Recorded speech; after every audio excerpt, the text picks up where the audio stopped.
we talked about Krishna's inconceivable personality, right? What is the meaning of that?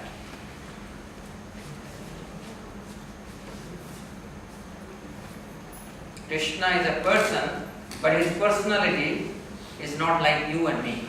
It is infinite, inconceivable.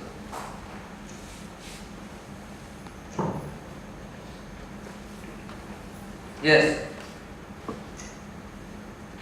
Finite logic can't infinite. But what is the meaning of his personality is inconceivable.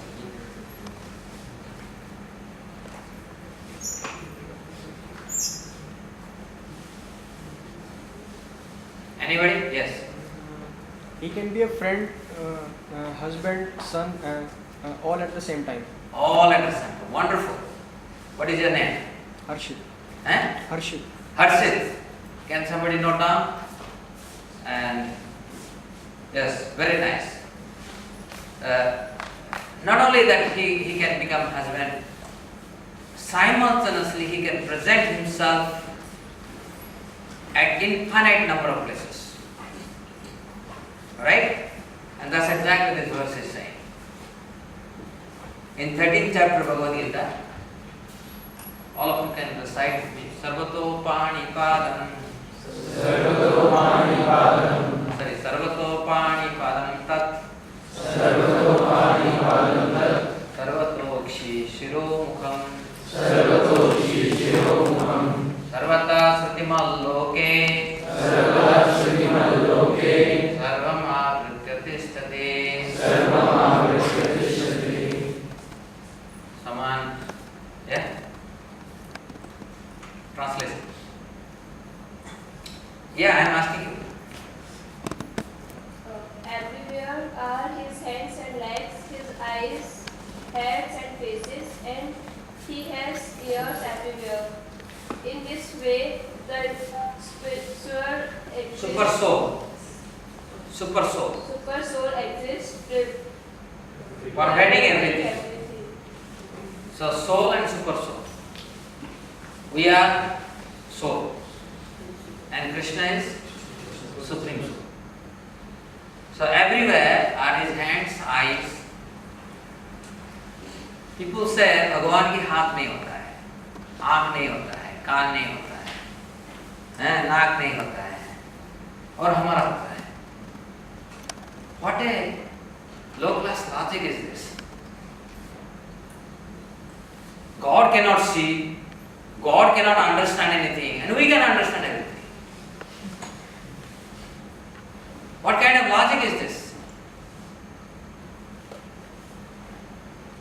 And that is the reason a systematic study of Bhagavad Gita is so important.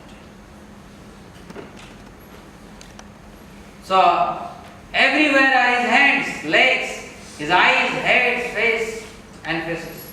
He has ears everywhere. In this way, the super soul exists, pervading everything. And more than that,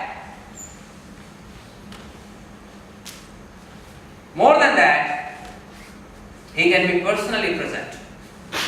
I will talk all this in detail today. First, I will finish because we had unfinished part in this slide, and then we'll go to the description of the soul to let's see how much we can cover. But here,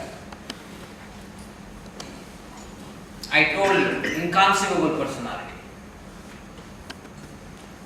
When Krishna invited all these gopis to the bank of Yamuna in the middle of the night, they are not one, two, or thousands, they are millions.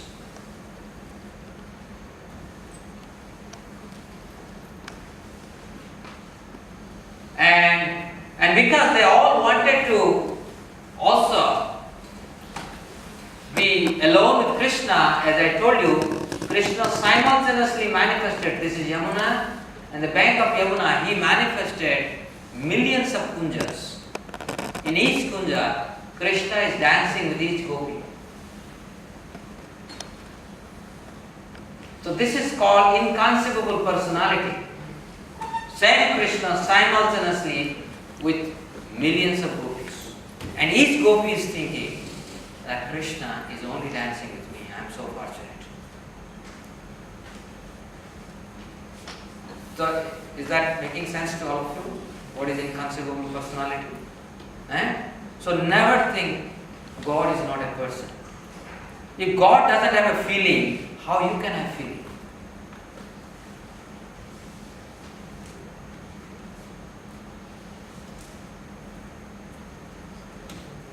So now, what are these attributes of his transcendental personality? And Krishna's personality is, first of all, I defined what is transcendence, right?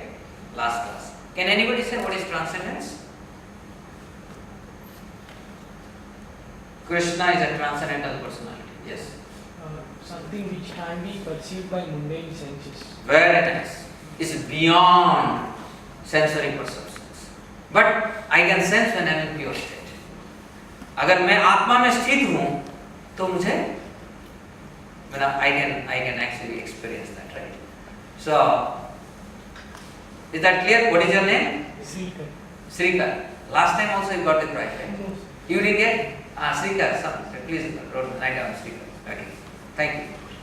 Okay, so this is a transcendental personality of Krishna.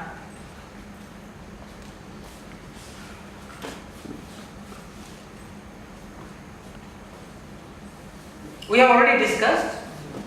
Arjuna actually described it, but let me again. So his personality is inconceivable. He is transcendental. Actually, this was missing in the last class. Actually, this was the 12th slide. So again, because transcendental, this topic we covered last class. He is completely full. He is absolutely independent. And he is infinitely pure. Okay. And it is not that only this 5 qualities that I have put in. That's only the qualities of Krishna. Krishna has unlimited qualities. Okay. But we have already covered what is meaning of transcendence. Now I will cover today these 4 things today. Okay. Inconceivable personality we have already discussed, so I will go very fast. So you saw this? We have already discussed that, right? What is that? What is this you are seeing? Can somebody explain this? Please raise your hand. Who can explain this? I have already asked. Yeah, you want to explain? Yeah. Sir, in Hindi में बोलो. Sir जब वो पीटे खा रहे थे तो उनके दोस्त और उनके भाई माँ ईश्वर के पास गए थे और वो बोल रहे थे कि मैया ये खाना मिट्टी खा रहे, तो वो आए थे और देखने के लिए कि ये मिट्टी खा रहे ये, तो उनके मुंह में झाँकी थी तो उन्हें पूरा कॉस्मोस पूरा ब्रह्मांड उनके मुंह में दिख गया था और वो भी खुद भी दिख गई थी उनके मुंह में झाँकते थे. So ये समझ में आ रहा है inconceivable personality? He appears to be like us, but he is not us. He appears to be a human being, but he is not human being.